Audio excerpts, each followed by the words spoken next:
सत्संग जी प्रेम से कहना।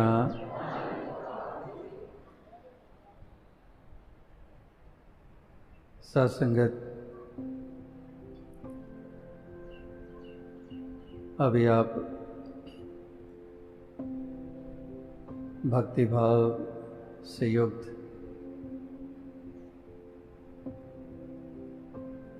गीत कविता व्याख्यान के रूप में उन्हीं भावों को जो शब्दों का रूप दिया जा रहा था उसको श्रवण कर रहे थे और उन वचनों का आनंद महसूस कर रहे थे। ऐसे वचन श्रवण करने के लिए भक्त हमेशा लालायित रहता है, क्योंकि ऐसे वचन श्रवण करके मन जागरूक होता है, मन सुचेत हो जाता है, ताकि मन की लगन ऐसी बनी रहे जो भक्ति वाली है, जो परमार्थ वाली है। क्योंकि मन के सिलसिले ऐसे हैं कि मन लोचे बुराइयाँ, कि ये मन की चंचलता, मन का ऐसा सिलसिला है कि ये बुराई की तरफ बढ़ता है, ये संसार की तरफ बढ़ता है। जब संसार की तरफ बढ़ता है तो उसके मायने के सांसारिक भाव बनते चले जाते हैं, सांसारिक प्रवृत्ति बनते चली जाती है, सांसारिक फितरत बनती चली जाती है। तो इसलिए महापुरुषों के वचन अमोलक इसी मन को, जैसे महापुरुषों के कथन कि बुरे काम कोट खलोया, नाम की बेला पै सोया, कि एक बुराई की तरफ इंसान किस कदर सहायता के साथ बढ़ता जाता है, और नाम की बेला पै सोया कि जब परमार्थ और भक्ति का सवाल आता है, इस प्रभु परमात्मा की बंदगी का सवाल आता है, तो उस वक़्त ये आंखें मूंदे रखता है, उस तरफ उत्साहित नहीं होता है। ये संसार की चाल, संसार की जो एक रूप है जो नज़र आता है हमें, और ये संसार की बनावट आज नहीं है इस तरह की। ये कथन सदियों पहले कहे गए, ये वचन युगों पहले कहे गए। युगों पहले भी दोनों ही पहलू साथ साथ चलते आ रहे थे, सत्संग से मुख मोड़ने वाले और सत्य की तरफ मुख करने वाले। एक आठों पहर इसका दीदार करने वाले और आठों पहर संसार में गलतान रहने वाले। ये हमेशा ही ये प्रवृत्तियां भिन्न भिन्न रही हैं, ये फितरत भिन्न भिन्न रही है, ये रुचि भिन्न भिन्न रही है। एक सांसारिक रुचियां हैं। अक्सर इंसान जो सुबह से रात तक सांसारिक की सोच रखता है, उसकी रुचि उस तरफ होती है। अक्सर हम बच्चों के बारे में कहते हैं कि बच्चे की रुचि खेलने की तरफ है, इस बच्चे की रुचि पढ़ाई की तरफ है। ये बच्चा जब भी समय मिलता है किताब उठा लेता है, पढ़ाई करने लग पड़ता है। और ये बच्चा जो है ये हर वक्त खेल में इसका ध्यान रहता है, इसीलिए ये कमज़ोर पढ़ाई में पड़ जाता है। यानी कि किसी को कड़वा खाने की रुचि है, किसी को मीठा खाने की रुचि है, कोई संसार के स्वाद ही सब कुछ मानता है और कोई इस बंदगी का लुत्फ लेता है। तो इसलिए दोनों की भिन्नताएं हैं, इसलिए इनका मार्ग और उनका मार्ग और, कि दोनों के मार्ग भिन्न हैं, दोनों की अवस्था भिन्न है, दोनों की सोच भिन्न है। जो इस लगन में रहता है, इस सत्य की बंदगी के लिए, इसकी भक्ति के लिए, इस परमार्थ को निभाने के लिए जो हमेशा उत्साहित रहता है, उसकी दिलचस्पी, उसकी रुचि, उसकी चाहत वो इसी तरफ ही लगी रहती है कि मैं जीवन का एक एक पल समर्पित कर दूं इस परमार्थ को, इस सत्य को, इस बंदगी को, इस भक्ति को। कोई पल ऐसा ना आए जो इस भक्ति से हटकर मेरे वो श्वास बीते, वो पल बीते। वो निरोल मछली की जैसे अभी भी मिसाल दी गई कि मछली जल में ही रहे तो उसका जीवन है। तो भक्त भी यही ऐसी चाहना रखता है कि मैं भी इसी सरोवर में हमेशा डूबा रहूं, इस सागर में हमेशा डूबा रहूं, कभी भी इससे बाहर ना निकलूं। एक पल भी, जैसे महापुरुषों के कथन हम पढ़ते आ रहे हैं, एक घड़ी ना मिलते तो कलयुग होता, यानी कि एक घड़ी का ही जो एक वक्फा है, एक घड़ी की ही दूरी है। तो कलयुग जिसको हम लगातार जिसका जिक्र करते आ रहे हैं कि तमाम युगों में से सबसे नीचे दर्जे वाला कलयुग, तो भक्त इसको इस रूप में देखता है कि तुझसे नाता टूटना यानी कि कलयुग हो जाना। एक घड़ी विसरना, इसको विसारना, तो कहते हैं वो कलयुग के समान है, वो नरक से मग के समान है। क्योंकि मन की ऐसी हालत हो जाती है, जीवन को कोई और ही दिशा मिल जाती है, भाव कुछ और ही बनते चले जाते हैं। तो इसलिए एक घड़ी की दूरी भी बहुत अखरती है। और संसार कैसे जीवन की तमाम घड़ियां इससे जुदा रह के बिता देता है, इससे दूर रहकर बिता देता है। तो इसलिए संसार और एक परमार्थ, एक भक्ति, इन दोनों की तुलना की जाती है। तो इसी का पलड़ा जो है संसार में, भक्ति का ही पलड़ा महत्वपूर्ण रहा है, यही भारा रहा है, इसी की इससे ऊंचाई रही है। क्योंकि जैसे पहले कहा कि संसार की तरफ तो सहजता से ही बढ़ा जा सकता है, लेकिन परमार्थ की तरफ उस तरफ से सहजता से नहीं बढ़ा जाता है। इसीलिए सत्संग की प्रेरणाएं दी जाती हैं, महापुरुषों की सोबत की प्रेरणा दी जाती है, ये संग करने की प्रेरणा दी जाती है। प्रेरणा उसी तरफ ही की जाती है जिस तरफ आशंका होती है कि कहीं पर भी यहाँ कदम डगमगा सकते हैं, यहाँ पर कहीं ढील हो सकती है, उसी तरफ ही सुचेत बार बार करना पड़ता है। संसार की तरफ कब किसको सुचेत करने की जरूरत पड़ी है? संसार में तो सुचेत करने की जरूरत ही नहीं पड़ती है। जब भी जरूरत पड़ी है सत्संग की तरफ प्रेरित करने की जरूरत पड़ी है, परमार्थ की तरफ, भक्ति की तरफ, सेवा की तरफ, इस तरफ जरूरत पड़ी है। अगर ये भी सहज से हो पाता तो फिर जरूरत ही नहीं थी, कतई जरूरत नहीं थी कि ऐसे प्रेरणादायक शब्दों का इस्तेमाल किया जाए कि हम सत्संग करें, हम सेवा करें, हम सिमरन करें, हम परमार्थ पर चलें, हम नेकी से जीवन जिएं, हम ऊंचे इखलाक वाले बने। अगर ये सहज में ही हो जाता तो वो तो फिर हर इंसान इस धरती पे बसने वाला वो वाकई ऐसी एक अवस्था में आ चुका होता। लेकिन यही बड़े चैलेंजेस हैं। दुनियावी अचीवमेंट्स के लिए हम कहते हैं कि ये चैलेंजेस हैं।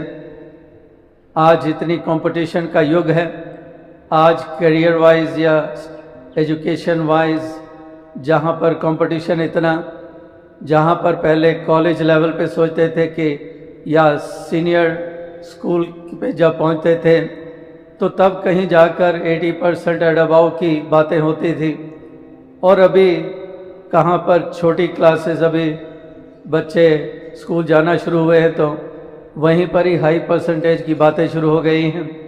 एडमिशन्स कितनी मुश्किल होती जा रही हैं उसकी बातें हो रही हैं। तो यानी कि इस प्रकार से जहाँ पर ये पहलू हमारे सामने आते हैं, तो इसलिए महापुरुष संत जन यही सुचेत करते हैं, जैसे बच्चों को सुचेत करते हैं कि बच्चे तू पूरी मेहनत कर, तू पूरा इस तरफ ध्यान दे, वरना तो ये कंपटीशन का युग है, बहुत से पड़े हुए हैं जो बाजी ले जाएंगे। तो तूने भी अगर उसी कतार में खड़े होना है बाजी ले जाने वालों में, तो तुझे इस तरफ आलस नहीं करना होगा, तुझे चेतन रहना होगा। तो इसी तरह से जब दुनियावी लिहाज से ये चेतनता प्रदान की जाती है, इसी प्रकार से ये परमार्थ की तरफ ये चेतनता प्रदान की जाती है कि कहीं पर इस परमार्थ की तरफ आलस आ गया तो पिछड़ जाओगे, कि यहाँ पर फिर पिछड़ना ही हो जाता है, फिर कहीं दूर निकल जाते हैं। तो इसलिए दूर ना निकल जाएं, पिछड़ ना जाएं, हम हमेशा ही पहली कतार में रहें। पहली कतार का मतलब कि जो इस तरफ कदम बढ़ाता है वो हर कोई पहली कतार वाला ही होता है। तो इसलिए पहली कतार का मतलब ये नहीं कि जो सबसे आगे बैठे होते हैं या सबसे आगे खड़े होते हैं वही पहली कतार वाले होते हैं। जो भी इस भाव से युक्त होता है वो सबसे पीछे ही क्यों ना बैठा हो, वो पहली कतार वाला ही होता है। जैसे दास अक्सर ये पहले भी मिसाल दिया करता था कि वाकई ही ऊंचा वो नहीं कि मंच पे ऊपर बैठा हुआ है।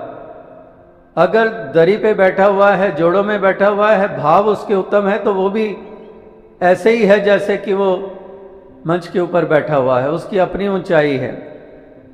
अगर मंच पे एक जिम्मेदारी दी जाती है, वो भी अपने आप को चरणों का दास मान रहा है, मनोवृत्ति सत्संग की तरफ लगी हुई है, अपने आप को बूंद और अपने आप को अदना मान के चल रहा है, तो वाकई उसका उस कारण रुतबा ऊंचा है। कोई और दुनियावी रुतबे के कारण नहीं है, कोई और विशेष जिम्मेदारी मिल जाने के कारण नहीं है। रुतबा वही है ऊंचा जहाँ पर ऊंची सोच है, जहाँ पर ये ज्योत जगी हुई है, जहाँ पर भावनाओं में उत्तमता है, जहाँ मन की निर्मलता है, जहाँ पर आदर और सत्कार के भाव हैं, वहाँ पर ही वो ऊंचाई हुआ करते हैं। तो इसलिए भक्तजन, महापुरुष, संतजन इस भाव से युक्त होकर भी अपने परमार्थ के रास्ते पे चलते चले जाते हैं। ये बंदगी उपासना ये करते चले जाते हैं, ये सच्ची प्रीत निभाते चले जाते हैं और यही प्रार्थना अरदास करते हैं कि दातार ऐसी कृपा कर कि हम हमेशा ही आठों पहर तुझ संग ये मन का नाता जोड़े रखें, कि तेरे संग ही ये नाता हमेशा जुड़ा रहे, ये कोई और बाकी बचे ही ना, कोई स्थान रिक्त ही ना रहे, कोई ऐसी खला बीच में ना रहे, कोई बीच में कोई ऐसी जगह ही ना रहे जहाँ पर कुछ और भाव को स्थान दे पाऊँ। मेरी प्राथमिकता, मेरा ध्यान इसी तरफ रहे। जैसे वो भी सूफी संतों के वचन हम निरंतर पढ़ते हैं कि हज काबा करन जरूर जाइए, जे दर्शन पाण तो वेल मिले, कि दर्शनों से कहीं पर रुखसत मिले, फुर्सत मिले तो तभी हम कहीं और जाएं। वही बात जो शरा और इश्क की लगातार चलती चली आ रही हैं। पहले भी इश्क हकीकी की बातें हुई हैं और दूसरी तरफ शरा की बातें हुई हैं। तो अवसाद संगत वही बात कह रहे हैं कि मैं नमाज नु जावा किस वेले, कि मैं कब जाऊं, मैं तो पहले ही इसके रंग में रंगा हुआ हूं, पहले ही मेरा ये कार्य जितना बड़ा कार्य है इसी को पूरा करने में लगा हुआ हूं। तो अवसाद संगत कहने का तात्पर्य यही है कि जिनको ये लगन लग जाती है वो लगन कहीं पर उम्र की भी मोहताज नहीं है। ऐसी ये लगन छोटे छोटे बच्चों में भी देखी जाती है, ऐसी लगन किशोरावस्था में भी देखी जाती है, ऐसी लगन नौजवानों में भी देखी जाती है। जो नौजवानी की उम्र एक सीधे से जब नौजवानों का जिक्र ही आता है तो उसी वक्त हमारा ध्यान चला जाता है वो बहकी हुई चाल, वो भटकी हुई चाल, वो नशे, वो लड़ाई, दंगे, फसाद इत्यादि, और जो वाकई संसार में हमें देखने को मिलते हैं वो पहलू। लेकिन वो भी नौजवानी की उम्र है जिनमें ऐसी लगन है, जो सत्संग की तरफ हमेशा उत्साहित, सेवा की तरफ उत्साहित, परोपकार की तरफ उत्साहित, प्रचार की तरफ उत्साहित, ऐसी लगन वाले इस उम्र में भी हैं। जिस उम्र को संसार में किसी और दृष्टि से देखा जाता है, क्योंकि बहुत से ऐसी जवानी की उम्र में गुजरने वाले उस उम्र को भी कुछ और रूप देते चले जाते हैं। वही शायर का शब्द भी ध्यान में आता है, जो शायर ने कहा कि जवानी की उम्र होती है संभलने के लिए, लेकिन इसी उम्र में फिसलते लोग क्यों हैं। कि वाकई यही उम्र होती है संभलने के लिए। ऐसे पड़ाव में हम पहुंचते हैं जीवन के, यानी कि इस प्रकार से बाल अवस्था, भक्त प्रहलाद हो, संत ज्ञानेश्वर हो, कितने ही ऐसे पात्र हमें इतिहास के पन्नों में मिलते हैं और आज के दौर में भी देखे जाते हैं कि छोटे छोटे बच्चे भी इतना मन में सत्कार का भाव, अदब का भाव, शब्दों का चयन इस कदर के जैसे कोई बूढ़ा बुजुर्ग है इस तरह से शब्दों का इस्तेमाल करेंगे। यानी कि उनमें ऐसी जागरूकता आ गई है, वो रियलाइजेशन, वो अवेयरनेस इस उम्र में ही आ गई है, किशोरावस्था में आ गई है, जवानी की उम्र में आ गई है। यानी कि उम्र के तकाज़ों से आगे ये लगन, ये भाव, ये देखे जाते हैं वाकई ही अनेकों में।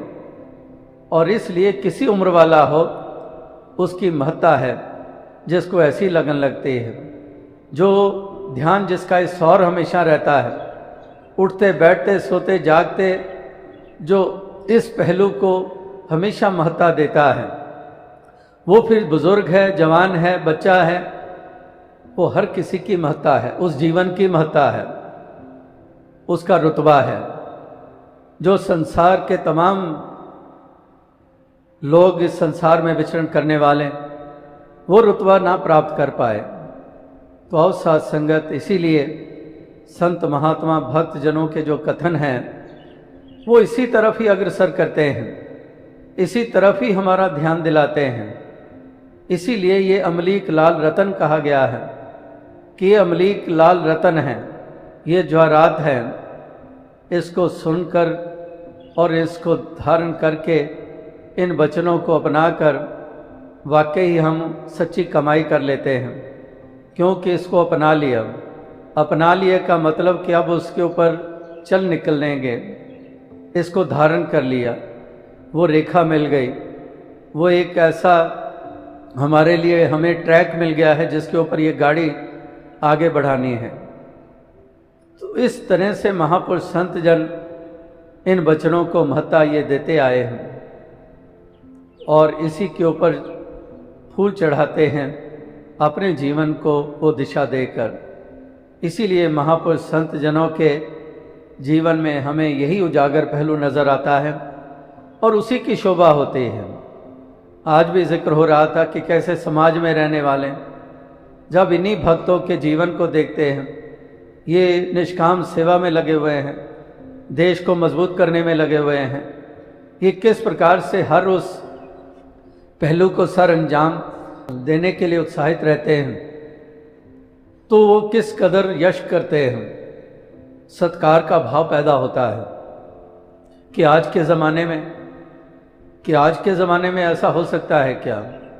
आज के दौर में ऐसा हो सकता है क्या, जहाँ पर सब आपाधापी में पड़े हुए हैं, जहाँ पर इतनी इर्रिस्पॉन्सिबिलिटीज़ के साथ गंदगी फैला रहे हैं, इतनी इर्रिस्पॉन्सिबिलिटीज़ के साथ नाना प्रकार के फजूल की बातों में उलझकर समाज और देश को कमज़ोर करते चले जा रहे हैं।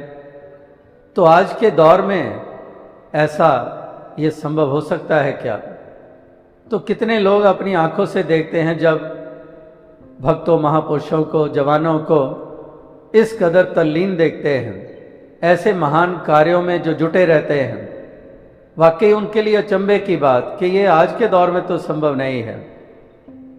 कुछ बरस पहले बिहार में गया, जो बोध गया जिसको हम जानते हैं, तो वहाँ पर बिहार का प्रांतीय समागम था और वहाँ पर अपने महापुरुष वहाँ पर पोस्टेड थे हाई पोजीशन के ऊपर, और उनके बहुत सीनियर ऑफिसर्स के साथ उनका उठना बैठना।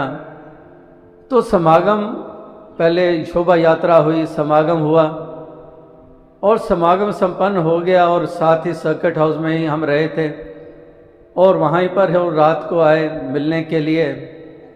और मिलकर एक ही उनकी ज़ुबान के ऊपर शब्द, वो आईपीएस ऑफिसर्स वो कहने लगे इट इज़ अटर डिसबिलीफ।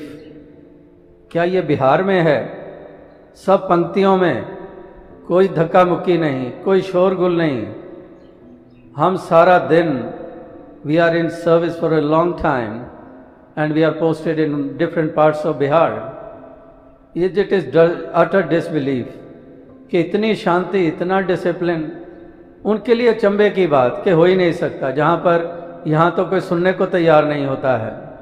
कितनी अराजकता है, ये खुद वो कह रहे थे। और लगातार न्यूज़ में चर्चा भी ये कब से चलती आ रही कि कुछ ऐसी पॉकेट्स हैं जहाँ पर कितनी अराजकता है, कितनी इनडिसिप्लिन है, कोई मानता नहीं है। तो दास वही बात कह रहा था कि वहाँ पर भी प्रभाव पड़ा, ऐसे ऑफिसर्स के ऊपर प्रभाव पड़ा कि जो कभी सोच ही नहीं सकते कि यहीं के वासी हैं, यहीं के लोग हैं। ये नहीं कोई दिल्ली से कोई ट्रेन भर कर आई हैं या किसी और जगह से आई हैं, यही लोग हैं जो यहीं पर विचरण करते हैं। लेकिन किस कदर जब सत्संग में हम देख रहे हैं, समागम में देख रहे हैं, पूरी मर्यादाओं का पालन कर रहे हैं, और वो यही कह रहे थे कि काश बाकी के लोग भी ऐसी ही मानसिकता वाले बन जाएं, ऐसी ही अवस्था वाले बन जाएं, तो ये नक्शा ही कुछ और हो जाएगा। तो वही बात दास कह रहा था कि इस कदर जब भक्तजन विचरण करते हैं संसार में, तो वाकई वो संसार के ऊपर प्रभाव पड़ते हैं कि वाकई ही ये भी एक अहम पहलू है जिसकी अनदेखी हो रही है, जिसकी हम कदर नहीं करते हैं, और ये कदर कर रहे हैं तो हम भी कदर करने वाले बन जाएं। इस प्रकार से ये प्रेरणाएं संसार को भी मिलती हैं जब ऐसे परोपकार किए जाते हैं, जब ऐसा उपकार किया जाता है।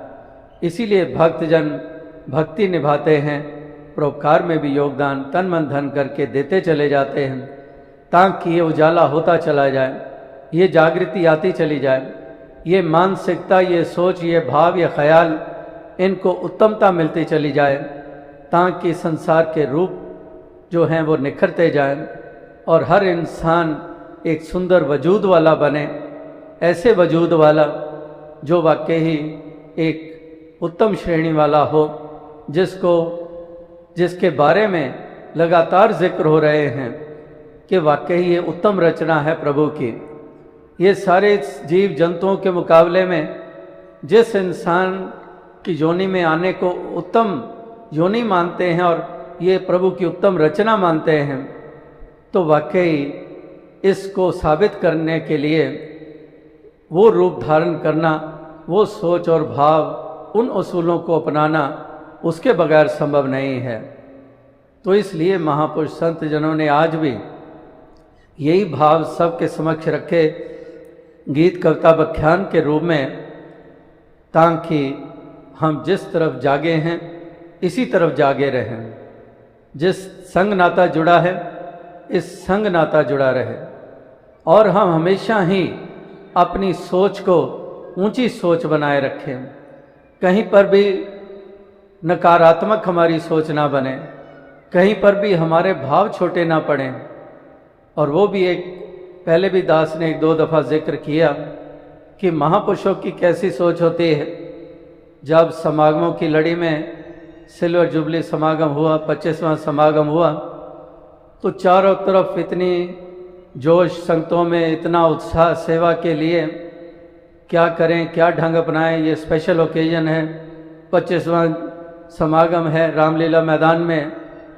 तो आखिर महापुरुषों ने फैसला किया कि राजमाता जी बाबा गुरबचन सिंह जी को वहाँ पर कुर्सी पे बिठाया जाए और एक तराजू लगाया जाए, और दूसरे तराजू में जो साथ संगत की श्रद्धा के फूल हैं, जो सेवाएं लगातार पहले भी कर रहे हैं, तो अब भी सेवा में उत्साह से साथ योगदान दें, ताकि भवनों की भी और बढ़ोतरी हो जाए, और गाड़ियां हो, प्रचार के साधन बने, ताकि मिशन को रफ्तार मिले।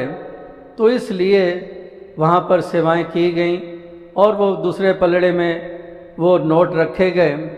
तो इतनी संगतों के उत्साह के जब नोट पलड़े में रखे गए, तो नोट वाला पलड़ा जो है वो नीचे आ गया, ज़मीन के साथ लग गया, और दूसरा पलड़ा जिस पे बाबा गुरबचन सिंह जी राजमाता जी बैठे वो ऊपर हो गया। तो किसी के मन में, कमज़ोर दिल वाले के मन में थे ख्याल आ गया कि ये क्या हुआ, ये तो माया का पलड़ा भारी हो गया। लेकिन जब समागम हुआ, सत्संग चला शाम को, तो शाम को सत्संग में महापुरुष कवि जनों ने अपनी कविताएं कहीं। तो हमारे अलमस जी कवि, तो उन्होंने एक पंक्ति उसमें ये कह दी, कहने लगे कि वो गुरु ऊंचा हो गया तो नोट नीवे रह गए। यानी कि उस वक्त पलड़ा ऊंचा था बहुत, जिसमें बाबा गुरबचन सिंह जी बैठे हुए। तो कवि भक्त की सोच कैसी है, वो छोटी सोच वाला नहीं कि ये देखो जी माया का पलड़ा भारी हो गया है। उसकी सोच एक पूरी तरह से गुरमत वाली सोच है, और उसको वही रूप दे रहा है कि गुरु ऊंचा हो गया तो नोट नीवे रह गए। तो कहने का भाव क्या है कि इस प्रकार से सकारात्मक सोच भक्त की ही हुआ करते हैं। वो दिलों को अपने कमज़ोर नहीं होने देते हैं, वो हमेशा ही अपनी प्रीत भक्ति निभाते चले जाते हैं, और खाम खा के वो अपने मन को बोझल नहीं करते हैं। वो पूर्ण रूप में अपने आप को समर्पित करते हैं, और इस प्रकार से इस जीवन के सफ़र को वो तय करते चले जाते हैं, अपनी प्रीत निभाते चले जाते हैं, संसार को भी जागरूक करते चले जाते हैं। साध संगत जी धन्यवाद।